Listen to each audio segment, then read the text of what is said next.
LeBron James was making the biggest decision of his career when that letter in his bag would change his life forever.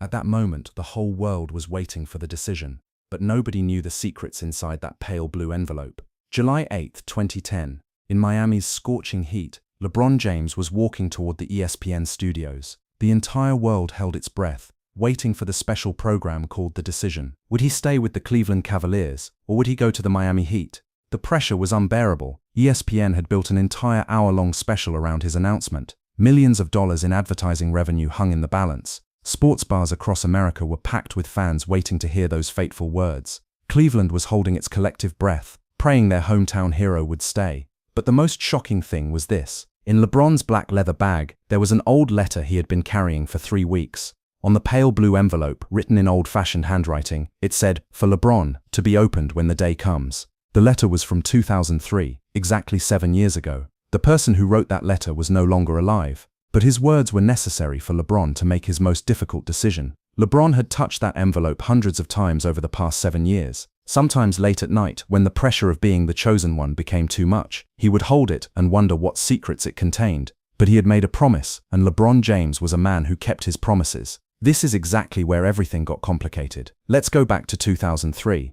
18-year-old LeBron James was sitting in his Cleveland home, 2 days before the NBA draft. The phone was ringing constantly, agents were wearing down his door, and the media was following his every move. Nike had already offered him a $90 million deal. Adidas was trying to match it. His face was everywhere. Magazines, newspapers, billboards. The pressure of being the #1 draft pick was crushing for a teenager who had grown up with nothing. But the person who knocked on his door at 11 p.m. that night was different. An elderly man, maybe in his 70s, came with an old suitcase and a walker. LeBron had never seen him before. His mother, Gloria, was suspicious. "LeBron, don't open that door," she warned. Too many people had been trying to get close to her son, all wanting something from him. But something about the old man's gentle demeanor made LeBron curious. "It's okay, Mum," he said, opening the door. "LeBron James," the man said with a warm smile. "My name is Walter Mitchell. I heard your story, and we need to talk." "Wait a minute, don't miss this detail." Walter Mitchell was an ordinary man who had worked as a postal employee in Cleveland for 40 years. But Walter had an extraordinary quality. He was a living witness to Cleveland sports history. He had seen the Cleveland Browns NFL championship in 1964, the last time any Cleveland team had won a major championship. He had been at the Cleveland Indians' World Series victory in 1948, when he was just 15 years old. And now, 55 years later, he saw Cleveland's chance to become champions again in this remarkable teenager. "Son," Walter said that night, settling into LeBron's modest living room, "I've seen this city's 70 years of pain. My father came to this city in 1920 from Mississippi, running from racism and poverty, hoping to find a better life. He worked in the steel mills until he was 65, and died without ever seeing Cleveland win a championship." Walter's voice cracked with emotion. "My own son, Walter Jr., loved the Browns more than anything. He died in Vietnam in 1969, 5 years after our last championship. Never got to see another one." LeBron listened intently. There was something about this old man's story that resonated with him. "You haven't seen the biggest surprise yet." Walter pulled out an old yellowed photograph from his bag with trembling hands. In the photo was a scene from the 1964 Browns championship celebration. Thousands of Cleveland fans were celebrating in the streets, their faces filled with pure joy. "Most of the people you see in this photo are no longer with us," Walter said, his finger tracing over the faces. "But they all lived with one hope, that someone would come to take Cleveland back to the top." He pointed to a young man in the crowd. "That's me, right there. I was 31 years old. My father is standing next to me. You can see how happy he was. It was the last time I ever saw him smile like that. He had a heart attack 3 months later." Then Walter pulled out a second photograph. This one was newer, from 2003, a scene from LeBron's final game at St. Vincent St. Mary High School. Walter was also in the stands, his eyes teary, holding a banner that read "Cleveland's future." "That day I understood," Walter said, his voice filled with conviction. "You are the answer to our hope. You're the one who can end this curse. You won't believe this, but..." Walter made a strange offer to LeBron that night, something that confused the young basketball prodigy. "I'm going to ask something of you, son, but you won't do this now. You'll do it 7 years from now." LeBron was surprised and skeptical. 7 years? That's a long time. "What do you want from me?" "Go to the NBA now," Walter explained patiently. "See the whole world, learn everything about basketball and about life. Experience success, experience failure, experience what it means to be a champion. But 7 years from now, in 2010, when you're making your most difficult decision, read this letter." Walter pulled out an old blue envelope from his jacket pocket. The envelope looked like it had been prepared with great care, sealed with wax in the old-fashioned way. "Inside this letter is what your decision will mean for Cleveland," Walter continued. "Not just basketball, but for millions of people who have been waiting their whole lives for hope." LeBron took the envelope hesitantly. "Why can't I read it now?" "Because right now you don't understand what Cleveland's pain really means," Walter said wisely. "You need to experience the NBA, understand the pressure, understand what it means to carry a city's hopes. Then, when you read these words, they will make sense." LeBron promised not to open it. Walter added, his voice becoming emotional, "This city has been waiting 46 years to see a championship.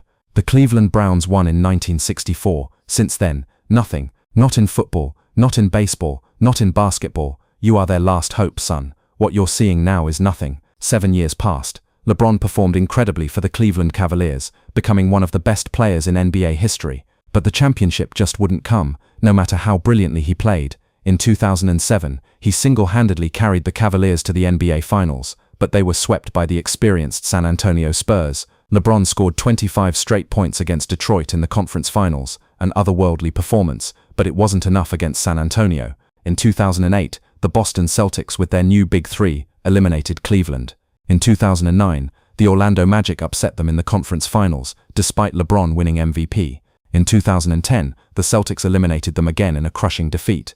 After each playoff defeat, LeBron would return home, exhausted and heartbroken, and take out that blue envelope. He would hold it, turn it over in his hands, study Walter's handwriting, but he wouldn't open it. He had made a promise, and the time wasn't right yet. During those years, LeBron would sometimes see Walter at games. The old man would sit in the upper deck, always in the same seat, watching every home game. They never spoke, but they would exchange knowing glances. Walter's presence was a constant reminder of the promise LeBron had made. But here's what nobody knew about those 7 years. In the summer of 2010, LeBron became a free agent. The basketball world erupted into chaos. Every major franchise wanted him. The Miami Heat was promising instant championships with Pat Riley and Dwayne Wade already there, with Chris Bosh ready to join. New York Knicks were offering unlimited money and the biggest media market in the world. Chicago Bulls were offering the chance to continue Michael Jordan's legacy in the greatest basketball city. But Cleveland was offering something different, the chance to be a hero, to end the curse, to give hope to millions who had never experienced championship joy. The pressure was unlike anything LeBron had ever experienced. His phone rang 200 times a day. His agent had to hire security to keep people away. Every sports analyst had an opinion about where he should go. Cleveland fans were begging him to stay. Miami fans were already printing LeBron to Miami t-shirts. LeBron couldn't sleep. He would lie awake at night, thinking about his decision, knowing that whatever he chose, millions of people would be affected. When they thought it was over, on the morning of July 8, 2010, just hours before the decision broadcast, LeBron decided to call Walter to make his final decision. He needed the old man's wisdom one last time before opening that letter, but Walter's phone wasn't answering. LeBron called again, and again. Nothing. Worried, LeBron drove to Walter's house in the old Cleveland neighborhood. The journey took him through streets he hadn't visited in years, past the recreation center where he first learned basketball, past the school where teachers had believed in him when nobody else did. When he arrived at Walter's modest home, he found the neighbors gathered outside, speaking in hushed tones. LeBron's heart sank even before they spoke. Mrs. Johnson, Walter's next-door neighbor for 40 years, approached LeBron with tears in her eyes.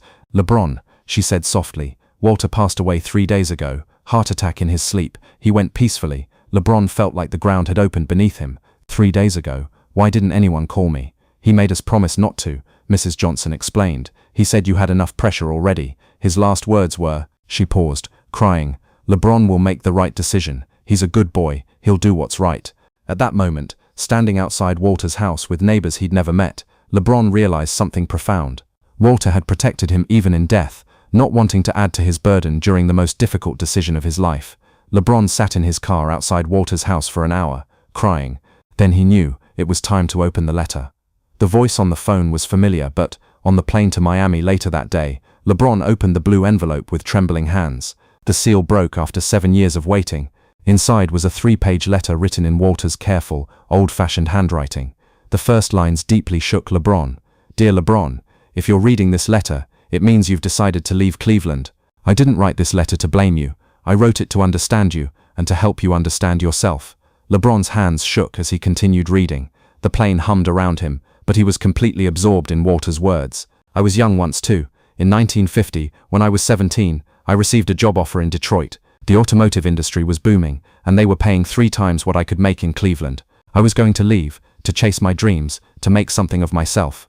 Walter's story continued, but then my father got sick with lung disease from working in the steel mills. Someone had to take care of him, and I was the oldest son, so I stayed.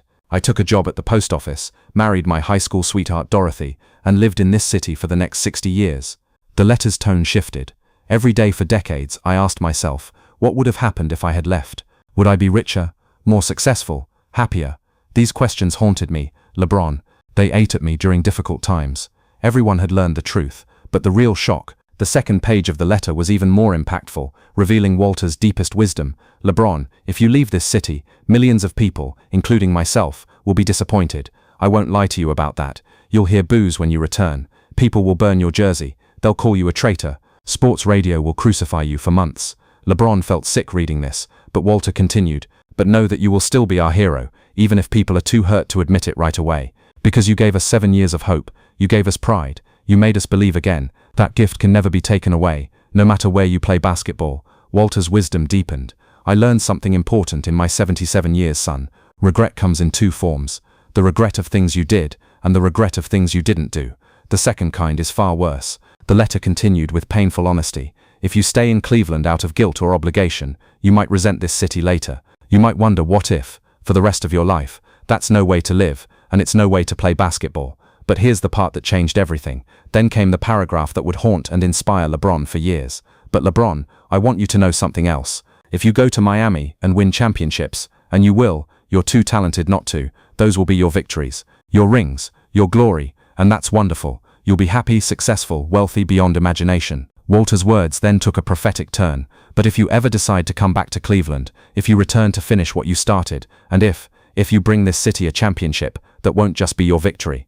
It will be the victory of every person who stayed when they could have left. Every father who worked in dying factories to support his family. Every mother who raised children in struggling neighborhoods.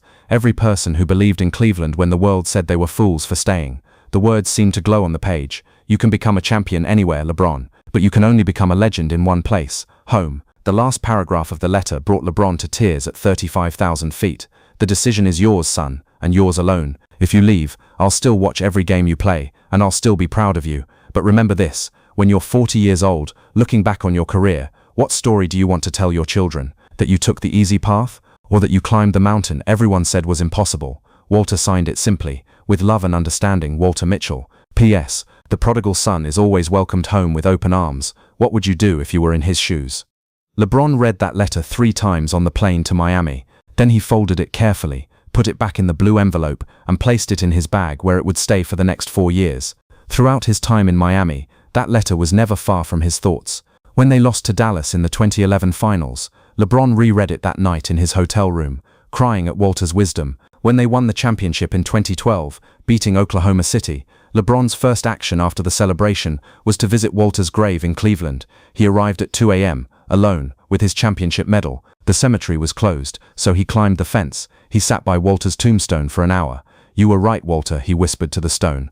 "I won the championship, but something's missing. This feels like my victory, not ours." In 2013, when they won again, beating San Antonio in an epic 7-game series, LeBron returned to Walter's grave. "2 rings now," he told the tombstone. "But you were right. The victories in Miami are mine. The victory waiting in Cleveland, that would be everyone's." That strong person was once this helpless too. In the summer of 2014, LeBron faced his second most difficult decision. He was now 29, in his prime, with 2 championships. He could stay in Miami and potentially win 3 or 4 more. The path was clear, the team was great, the weather was perfect. But Walter's letter kept calling to him. What story do you want to tell your children? LeBron took the letter out one night and reread it. This time, certain phrases jumped out differently. You can only become a legend in one place, home. When you're 40, looking back, what story do you want to tell? The prodigal son is always welcomed home with open arms. LeBron realized something that night. He had conquered the basketball world. He had proven he could win championships, but he hadn't proven he could do the impossible, bring Cleveland its first championship in 50 years.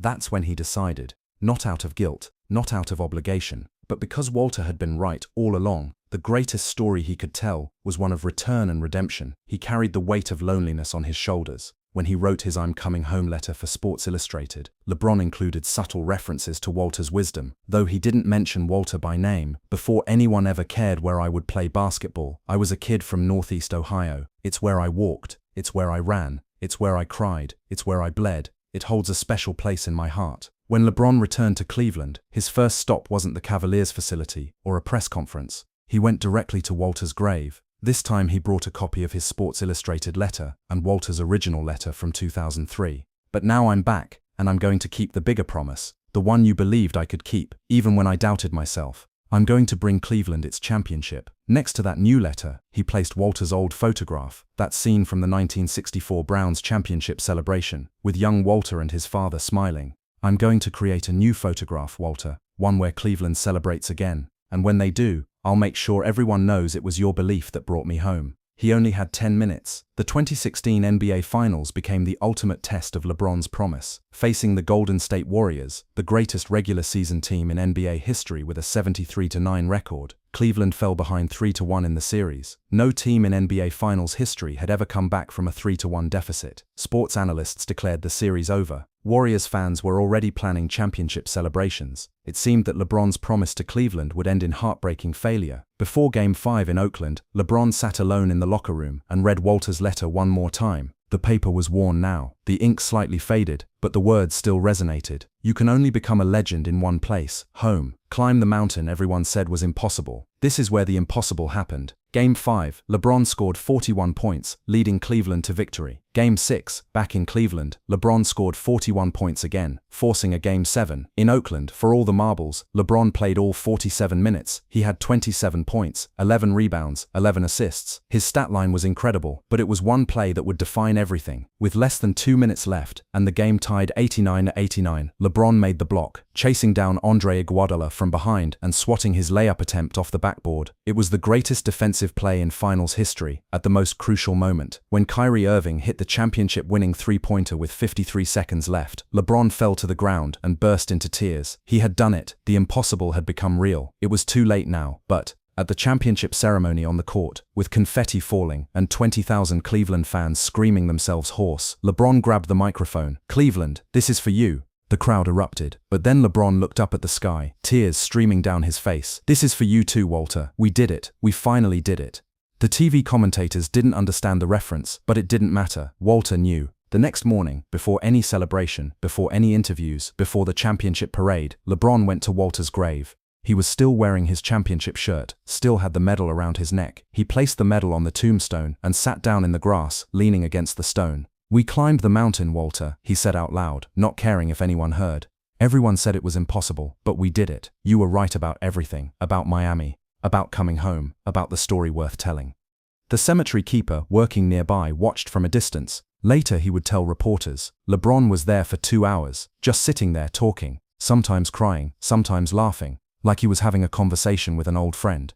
This was the last chance. Walter's letter had changed LeBron's life not just once or twice, but 3 times. First in 2010, giving him permission to leave Cleveland without crushing guilt, knowing it was part of his journey. Second in 2014, showing him the path home and why returning mattered more than anything else. Third in 2016, giving him the strength to believe the impossible was possible when they were down 3-1. When LeBron made his next big decision in 2018 to join the Lakers, he read Walter's letter one final time. This time he reached a different conclusion. "I kept my promise to Cleveland. I brought them the championship everyone said was impossible. Now I've earned the right to chart my own path without guilt." Before leaving Cleveland for Los Angeles, LeBron visited Walter's grave one more time. "Thank you, Walter. You gave me permission to chase my dreams, and you showed me the way home when it mattered most. Cleveland has its championship now, my promise is fulfilled, and wherever I go next I'll carry your wisdom with me." Wait, there's one more surprise. When LeBron won his 4th championship with the Lakers in 2020, in the COVID bubble in Orlando, he did something that confused everyone watching. After the final buzzer, he pulled out an old photograph from his bag and held it up to the camera. It was Walter's photograph from 1964, the Browns championship celebration. "This one's for all the Walters out there," LeBron said to the camera, tears in his eyes. "For everyone who believes in impossible dreams, for everyone who waits their whole life to see their team win, for everyone who has faith in young people, even when those young people doubt themselves." ESPN commentators were baffled. Who is Walter? What does this mean? LeBron never explained it publicly. That night in his hotel room, he wrote one more letter to Walter. "Dear Walter, I won my 4th championship today. I'm now tied with the player I always admired most for number of rings. But you know what?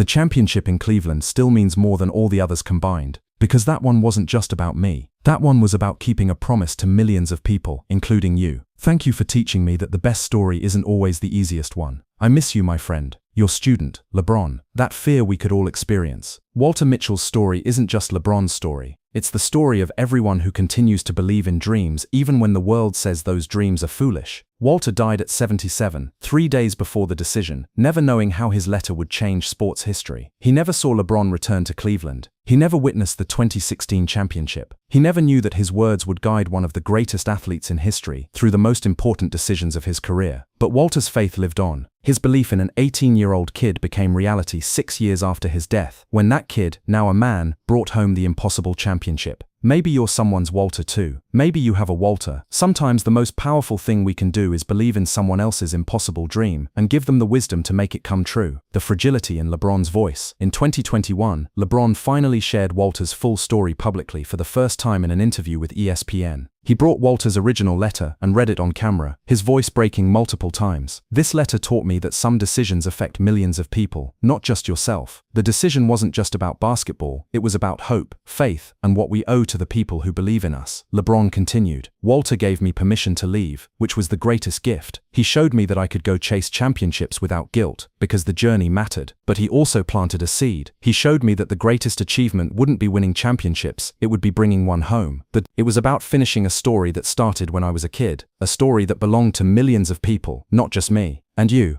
What did you learn from this story? Walter Mitchell trusted an 18-year-old kid in 2003 with a 7-year secret. That kid grew up to become a champion, left his hometown in heartbreak, returned in hope, and delivered the impossible championship. All because an old postal worker believed in him and gave him a letter to open when he needed it most. Today, LeBron James keeps that blue envelope in a special display case in his home. Next to it is the championship medal from 2016 and Walter's photograph from 1964. Above the display is a quote from Walter's letter, engraved in gold. You can become a champion anywhere, but you can only become a legend in one place, home. Walter's letter wasn't just paper. That letter was a generation's hope folded into 3 pages. It was a city's 50-year pain expressed in handwritten words. It was a wise man's 77 years of life experience condensed into wisdom for a teenager who would change the world. Most importantly, it was proof that sometimes the most powerful force in the universe is one person's belief in another person's potential. The most beautiful thing about this story is that it's real. Every word of Walter's letter existed. Every moment of doubt and decision happened exactly as described. And because it's real, it proves that such moments of faith and wisdom can happen in all our lives. This letter still guides LeBron's life. Everything LeBron does today, the I Promise School in Akron, his social justice work, his mentoring of young athletes, flows from the lessons Walter taught him in that letter. You're not just playing for yourself, you're playing for everyone who hopes. The greatest story isn't always the easiest one. What story do you want to tell your children? In 2019, when LeBron opened his I Promise School, he dedicated it to Walter's memory. There's a special room in the school called the Walter Mitchell Belief Room, where students can write letters to their future selves, just like Walter wrote to young LeBron. The dedication plaque reads, Walter Mitchell never made millions of dollars. He never played professional sports. He never became famous. But he changed the world by believing in one kid's impossible dream. That's the power we all have, the power to believe in each other. The story continues. Today, whenever LeBron visits Cleveland, which he does often, even though he plays for the Lakers, he stops at Walter's grave. The tombstone now has a bronze plaque, placed there by the city in 2017, after LeBron shared the story. Walter Mitchell, 1933 to 2010. LeBron writes to Walter every year on 2 dates, June 19th, the anniversary of the 2016 championship, and July 8th, the anniversary of the decision.